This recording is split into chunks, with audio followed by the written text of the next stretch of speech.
Hi there, everybody. Welcome back to 3 News Now. Today is Friday, June 11th. I'm Stephanie Haney, and this is take 2 because I just completed this entire 3 News Now update and realized that I didn't hit the recording button. So I hope your Friday is going just a little bit better than that, but it's okay. We are here with your top stories from WKYC.com and our WKYC app. Let's tell you what you need to know, what everybody's clicking on today on our website. First up, the e-check elimination bill has passed the Ohio House of Representatives. This was introduced just less than 2 months ago. This would get rid of vehicle emissions testing in the few counties here in Ohio where it's still being required. Where it's required, the program does require Ohio residents every 2 years to make sure that their car passes regulatory emissions requirements. Those counties are Cuyahoga County, Geauga, Lake, Lorain, Medina, Portage, and Summit counties. Now, the author of the bill points out, you don't have to pay for this test when you get there, but it is an inconvenience for a lot of people. It's State Representative Diane Grendel, a Republican out of Chesterland. She says it's the poorest among us, elderly students and lower class individuals who are consistently forced to take time off work to make expensive repairs and meet these arbitrary standards. Because yes, if you fail that check, you can't renew your registration. You can't legally drive your car here in Ohio until you make whatever repairs are required. So now the bill will move on to the Senate, and we will let you know what happens from there. If you're in Lake County, the Sheriff's Department is warning people that there's a jury duty phone scam going around. According to the Sheriff's Department, callers are calling people claiming to be a deputy or some other law enforcement officer, and they're telling the scammer on the other end of the phone that they missed their jury duty assignment and that they have to pay a fine in order to lift a warrant against them. The scammer then tells the victim that they need to purchase gift cards to pay this fine and bring them to a county building where they're told that a deputy or someone else will meet them to get the cards. Well, when the person arrives, the scammer then tells the person they're not available to meet them and asks them to give the gift card numbers over the phone. Now, the Lake County Sheriff is stressing this is a scam. The Sheriff's Office, any police agency, any federal agency, or any court will never ask you to pay a fine by phone, purchase gift cards, or threaten arrest unless you pay an amount of money up front. So don't fall for this one. Now, we've seen lots of news about data breaches lately. While McDonald's is the latest company to be hit by a data breach, they're reporting unauthorized activity exposing the personal data of some customers in South Korea and Taiwan. McDonald's Corporation said on Friday that it quickly identified and contained the incident and did a thorough investigation. And in that investigation, they found that only South Korea and Taiwan had customer personal data accessed. They said they'd be taking steps to notify regulators and also the customers who might be impacted. McDonald's also said that no customer payment information was exposed. Now let's take a look at the latest COVID-19 numbers. These first numbers come from Johns Hopkins University. Globally, there have been a total of 174,989,621 reported COVID-19 cases. The U.S. has 19.1% of those cases with 33,430,651. Globally, there have been 3,775,790 reported COVID-19 deaths. The U.S. has 15.9% of those deaths with 598,877. Here in Ohio, the Ohio Department of Health reports 347 new COVID-19 cases in the last day. That's up 3 from yesterday, so relatively the same number.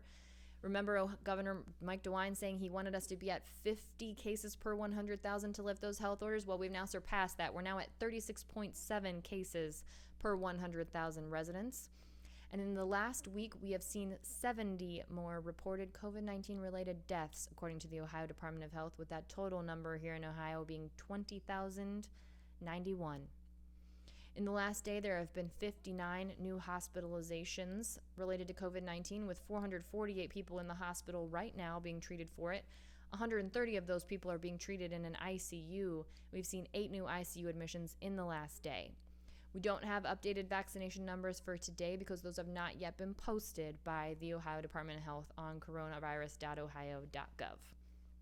Now, with those health orders lifted, Cleveland will be opening its city pools tomorrow on Saturday. This is after the pools were closed for all of 2020. So here's how that will work. Starting tomorrow, outdoor pools will open when the temperatures reach 85 degrees, and the city's spray basins will open when temperatures reach 80 degrees.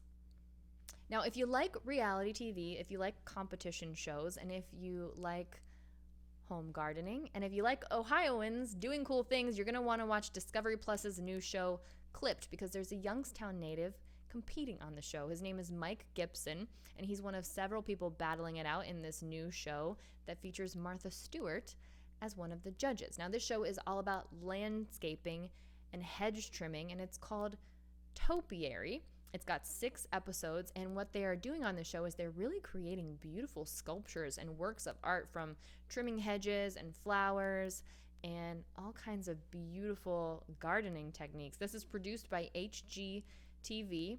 Mike Gibson, who goes by Gibby Sizz, is a part of the show, and it's airing right now. So if you want to check that out, that is on Discovery Plus.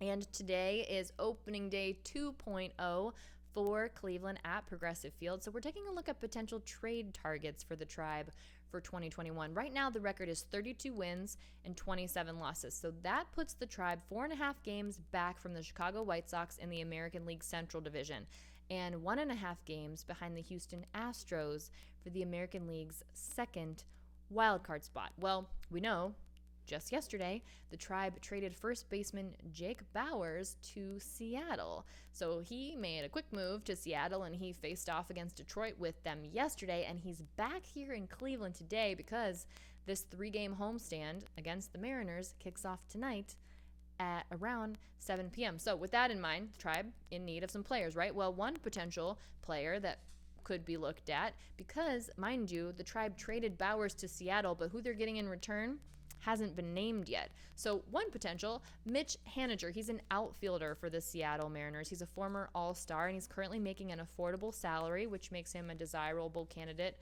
for the Tribe. His salary is about $3.01 million right now. So that's a possibility. Or, as Bauers being a first baseman, it's also possible they might go after Jesus Aguilar. He's a first baseman with the Miami Marlins, and his batting performance is something that the Tribe might be looking to add to the lineup. He's had 12 home runs so far this season and the National League best 47 RBIs so far this season.